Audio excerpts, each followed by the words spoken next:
Welcome to Childcare Conversations, the podcast where early childhood leaders like you get real-world strategies, honest talk, and a whole lot of support. Whether you're running one center or many, we're here to help you lead with confidence and clarity. This episode is brought to you by this quarter's sponsor, Playground, the all-in-one childcare management software.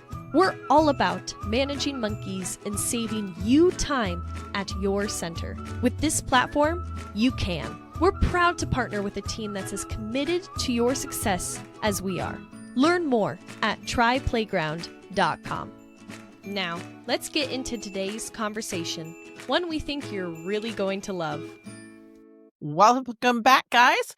We have an amazing guest today, Jerletha McDonald, and we're taking a little bit of we're going a little bit to the side from where we typically go with people we bring on the podcast, but it is a good childcare conversation because Jerletha has been a leader and an advocate for home-based childcare programs around the state of Texas and actually on a national level. And she's going to talk to us we're going to have a conversation about how we all should be working together and some of the great things that she's able to do in her advocacy role. And she's gotten onto the workforce board in her local area. So Jerletha, welcome. So Jerletha, why don't you start by telling us a little bit about your story and how you ended up in childcare?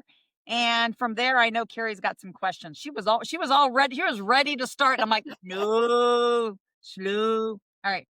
Okay. Hey, you guys. Thank you so much for having me here. I'm such a fan of you guys. So as they said, my name is Jerletha McDonald, the Family Childcare CEO, and I'm a national speaker, trainer, and consultant. But I did not start that way. I started out in a family home childcare in Arlington, Texas.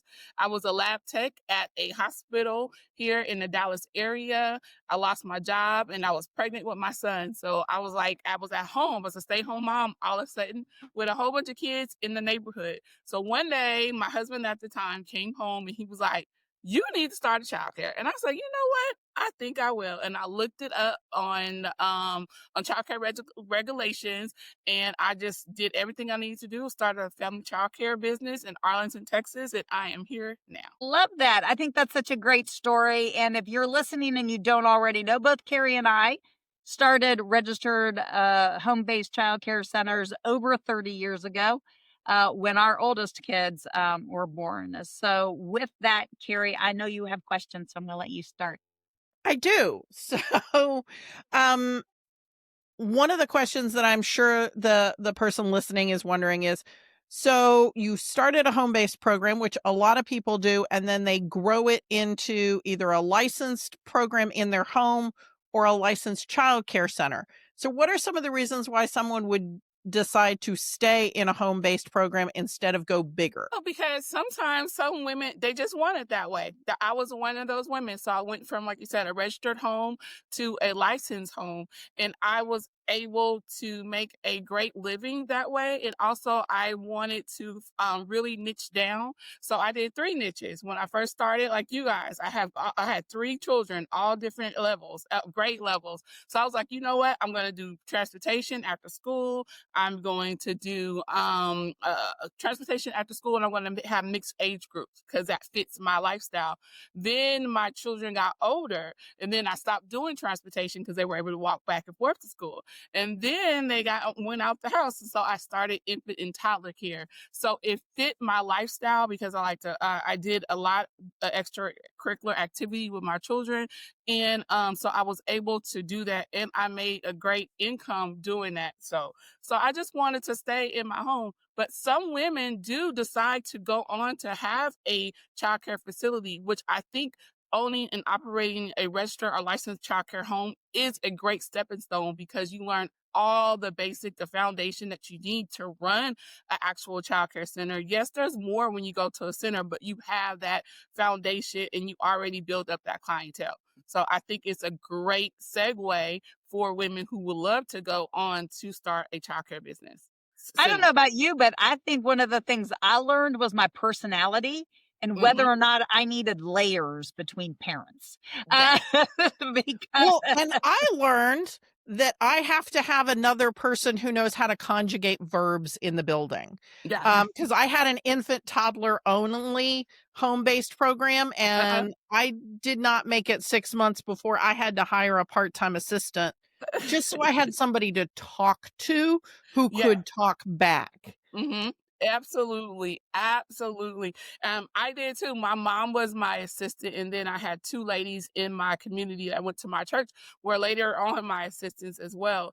But as you bring that up, it's a great when you have a family childcare home or even a center, it is good to build a network, be a part of an association, your local association. If you don't have one, start one yourself. I did. That is so important to build or be a part of a community of practice. Women who have like-minded women, not just childcare business owners, but all women in all businesses as well. I mean, and I think that we sometimes people get very hung up on we have to be in a licensed center. And I made more money when I had just a few kids in my house than I did for the first 20, 30 kids in a licensed center because I only had to pay one mortgage Mhm, or rent. mhm, And mhm. I could live upstairs in the same place, and I one could write staff off some of person, my own food. Yeah. one staff Yes, person, one yes. staff person. Yeah. Exactly, Now, exactly. the other thing, I mean, most of us get into childcare because we care about kids, right? So you have a story similar to ours, which was related to you had kids, right? Your kid needed a place to go. And that's a Uh-huh. pretty common theme. I mean, we've been doing this podcast now for almost 6 years. And so yes, it's a very common theme as far as hearing folks who started in the industry when their own children were born.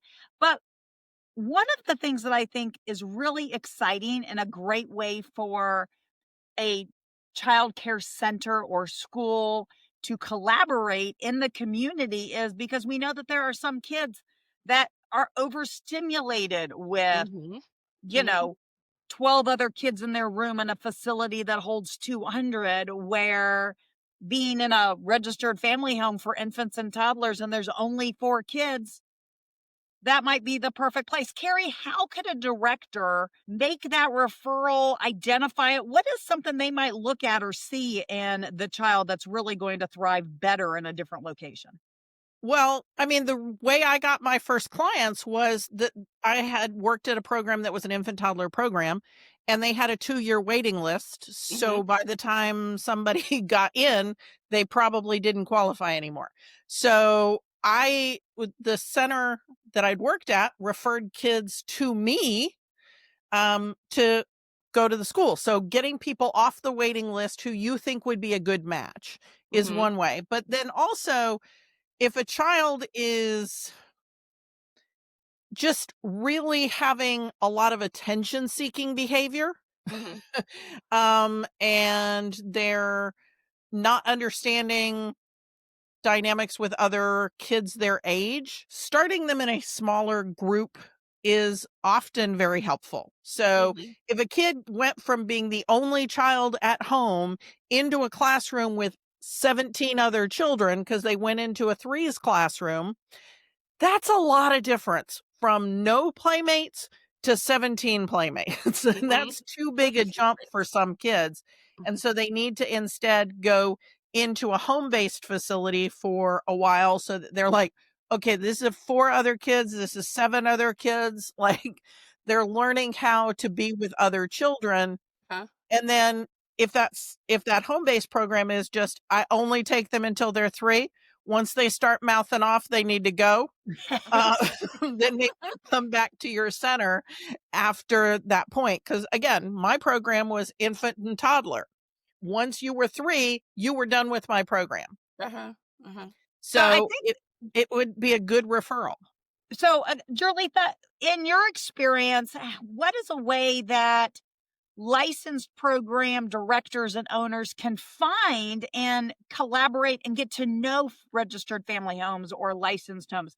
Like, I know that theoretically every family home should know their licensed facilities in the neighborhood, But what about the other direction? What would be a good route for that director or owner to take to find like-minded family programs that they could refer to? Say being a part of their associations, because so there are a lot of family childcare associations across the state of Texas, who some are small, some are large, or whatever. So being a part of that network, and that I had the same as Carrie had, I had the same experience as with a childcare facility as well, because that childcare facility was a part of our network, ADSW Family Childcare Network, right? And so they called me. It's like, hey, Jerletha, we have a child here, and I know he needs a smaller environment. He is very overstimulated because there's so many children in this classroom. He is used to being at home with mom and dad, and do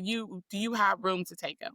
And I did, and he really, really thrived in my care because it was a smaller environment. I was able to do a little bit more one-on-one care with him. Not saying centers couldn't do that, because they're very well capable of doing that, but he just needed a really smaller environment. He was very very sensitive to sound and all kinds of things. So I was able to take him in my family childcare home for 2 years, and then he was able to go back to that same childcare facility as well and thrive there as well, because he just needed, every child is different and all their Yep. needs are different. And so my center at that time was able to fulfill his need as long as his family need. And ECI was able to come in and do his therapy, his services, everything that he needed. And so that way the child is successful now in elementary school. I mean, well, he's in junior high now, but when he went off to elementary, he was very, very successful. And their parents keep up with both of us, both my childcare facility, home childcare facility, and the childcare center that he went to as well to this day. I love that Yeah. story. Thank you for sharing that story. Those are always the ones that make me go, this is why we're here, right? Yes. So, Yes. all right, It's Carrie, what that else are you thinking? joy of knowing that you made an actual impact and Yes. seeing it on the bigger stage, because yeah, you see kids get into kindergarten, but seeing what they're like at middle school, and now Mm-hmm. they're in Mm-hmm. choir, or they're on the Pee Wee football team, or whatever that thing is, right? Seeing Yes. how it progresses is one of those things that absolutely brings joy to the job. Yes, I think that's the beauty of childcare and our network and us collaborating together, because we can get the job done, making sure that that child and that family receives everything they need in the early years, so that way they can be successful when they grow up. Love that. So, Jerletha, with your national experience, and even and we'll come to your regional position that you recently Uh-huh. were selected for, but on a national level, are there family private collaborations that you've heard of that you're like, I really wish more people did this? Because I know that I never hear enough, in my opinion, of Mhm. home-based and center-based collaborations, but I am sure that you've got something that you're like, oh, I heard this in Arizona or Washington State or Virginia, and I really wish more people did this. Well, yeah, let me start right here, because there are two family childcare homes, right, that work so well together. Xena from One Step at a Time and Donna's Daycare.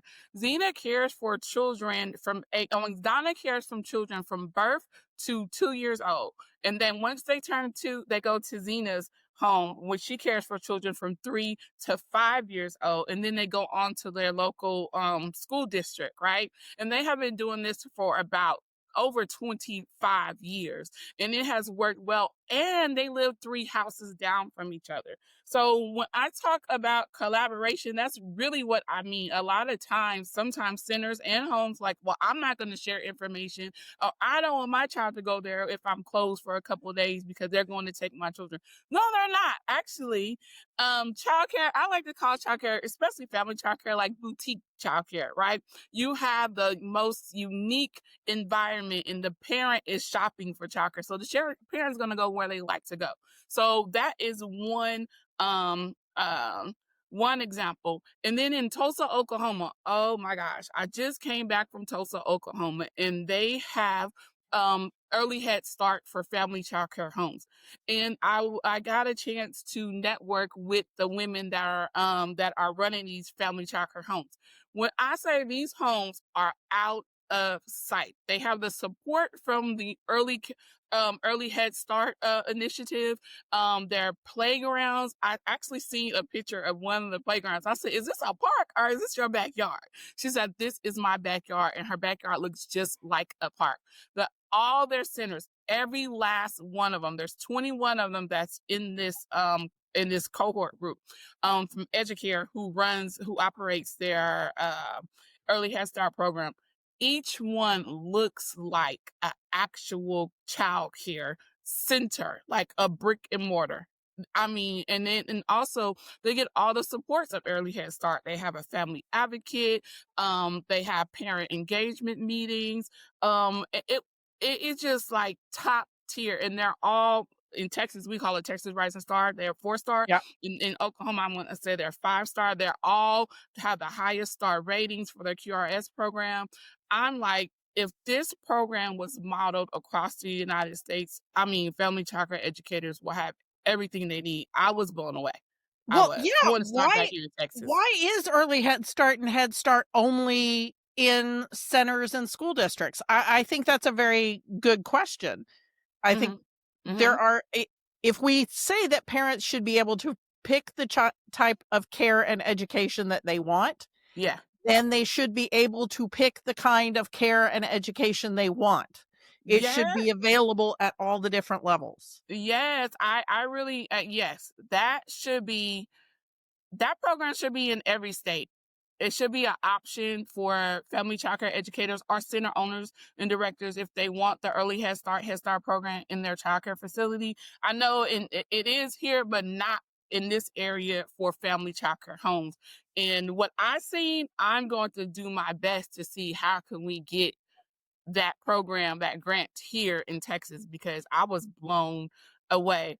And one more thing, in other states, my partner, my Bayman Foundation has an initiative called the We Vision program, and it's reimagining childcare, right? So ladies have received family childcare centers and family childcare homes have received grants, large grants to reimagine childcare in any capacity. There's so many things going on, and so there's a lot of investment in early care and education, and I would love to see that continue so we can reimagine childcare and make sure that children are in the best environments possible. Absolutely. I love that. And you've literally, when I say you put your money where your mouth is, you've taken a whole other role in advocacy. So tell us a little bit about, because you know what I'm talking about. So tell us how you got where you are and how you got there. Showing up, first of all. So where are you? Because I think okay, so I'm in Arlington, Texas. So I think what she's talking about is I have recently been appointed to vice chair for the Tarrant County Workforce Solutions Tarrant County Board, right? So I had a seat as a regular board member, community member representing childcare, and now I have been nominated by my peers on the board to serve as vice chair for the Workforce Solutions Tarrant County Board. And how did I get there? I got there. It goes back again to one thing, community. I'm very big on that community and getting out in my community and talking about childcare, family childcare. Everywhere I went, every stakeholder meeting I went to, I talked about childcare and I brought up family childcare. And then also I bring members of my organization with me as well. And I think that's it. Showing up and giving back to the community and being very passionate and intentional about all things childcare. Now my seat as vice chair of the workforce board in Tarrant County is for the whole workforce board, right, in Tarrant County. And doesn't it make sense for someone who has a childcare background be vice chair? Because one thing I do know, right, on the workforce board, particularly in Tarrant County, and I'm sure it models in other areas who have a big workforce board, childcare has the biggest budget. Okay. The biggest budget, and it's tight. Okay. It's huge, but every penny is spent to the T. And also for having a voice on the board now for all 28 workforce board, there is a representative of childcare on that board now. It makes so much sense because you cannot do anything. The workforce cannot move forward. The economy cannot grow without childcare. So it makes sense to have representation on childcare, not just me, but across the 28 workforce boards in the state of Texas. So Yeah, I got into a little Okay, bit hold of on, a heated Carrie. conversation with someone Uh-huh. at a real estate conference, because that's Okay, another hold thing on. I do. Carrie, can I get you to do me a favor for those who are listening? Can you explain workforce boards as how they might compare to other states? Because the way Yeah. we do it in Texas is not the way other states do it. And then you can come back to where you were going. Because I know that I know I'm like going, but if I was listening, I'd be stuck going, what's a workforce board? Okay.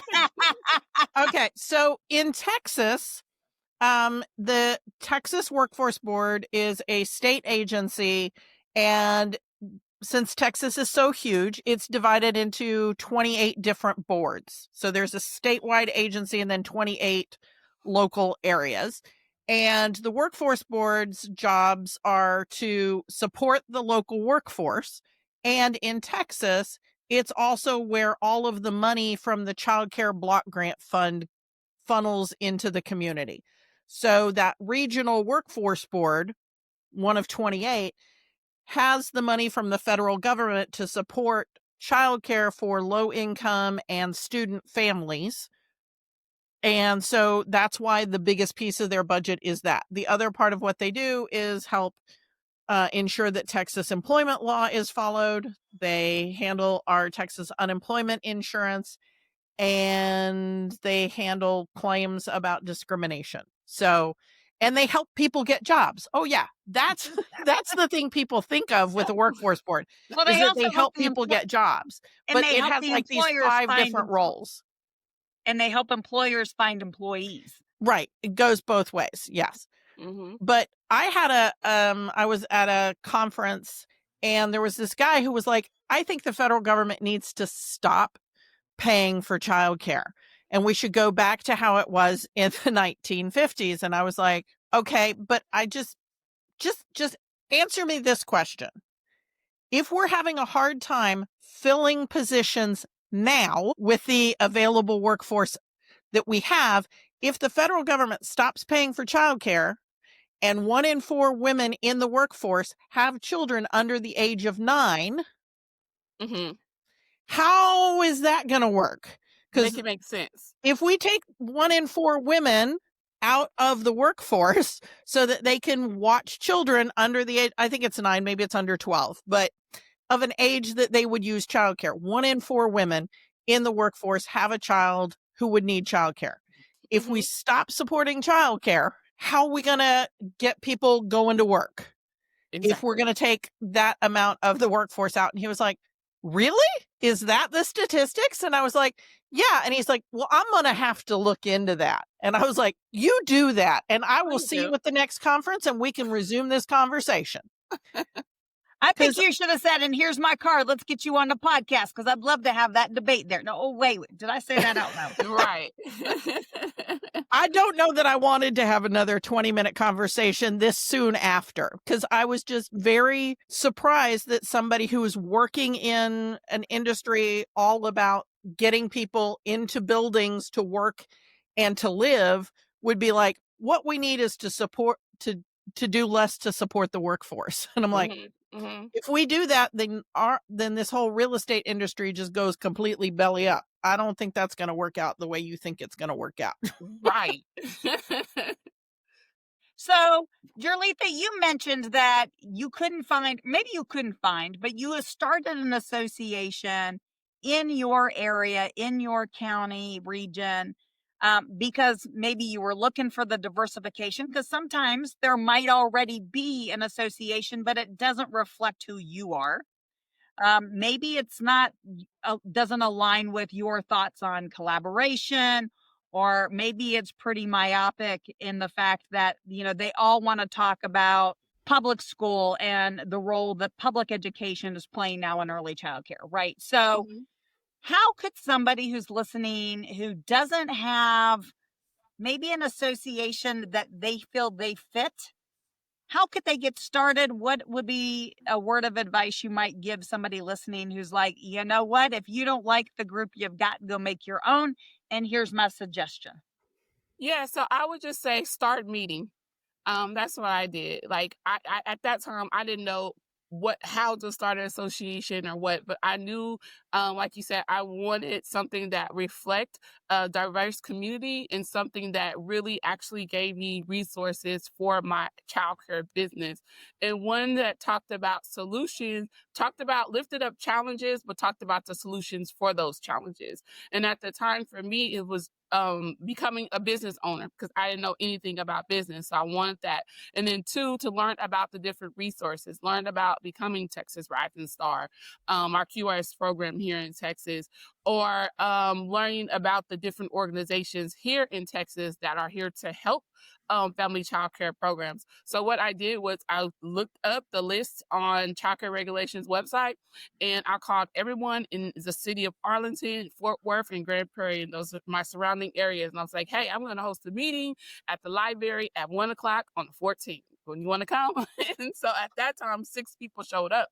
And from there, 2014, we have blossomed and are doing so many amazing things. Members of my organization have gone on to own centers, start nonprofit organizations, have transportation businesses on top of their businesses, really niche down doing before and after school care, branched out to advocacy, so much participating in research pilots and programs and all that, because I truly believe when you share resources and opportunity, it creates power. So I'm not just going to say our collective unit was able to empower family childcare educators to grow and to excel. Now, everyone in my community that is directly connected to me are excelling above and beyond in childcare. Yes, we have our ups and downs. It just goes with childcare, your enrollment, staffing, all that.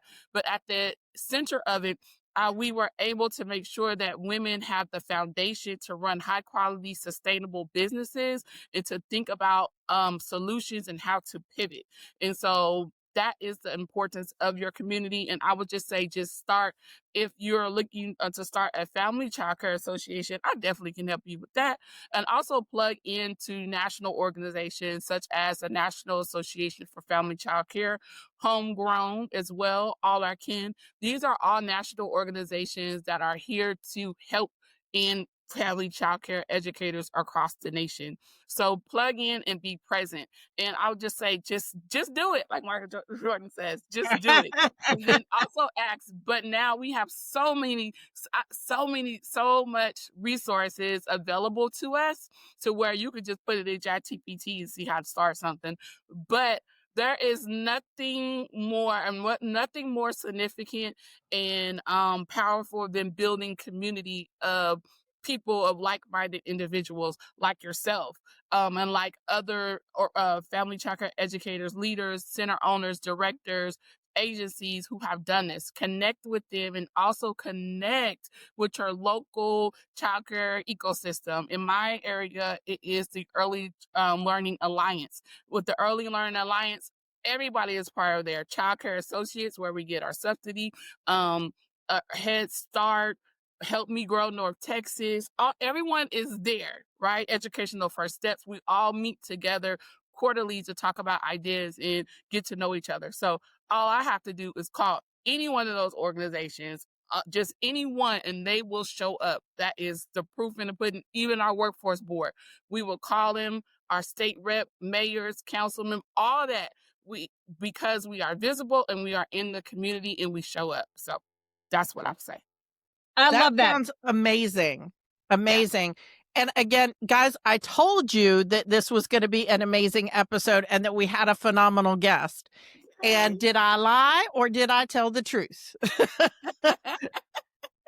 First of all, I want to say something. I want to say thank you to you two for doing this for, I don't know even how many years, but you guys have been a huge influence on early care and education, not just here, but nationally as well. And the go-to people to learn how to do things right, to become a director, own a family home. Now you guys have your podcast, your company, all that. I just want to say thank you for paving the way for women like me to dream out loud childcare. And what I mean, that's doing whatever we want to do. How we want to do it. We love to help people get their director credential, whether they're running a home-based program, a center-based program.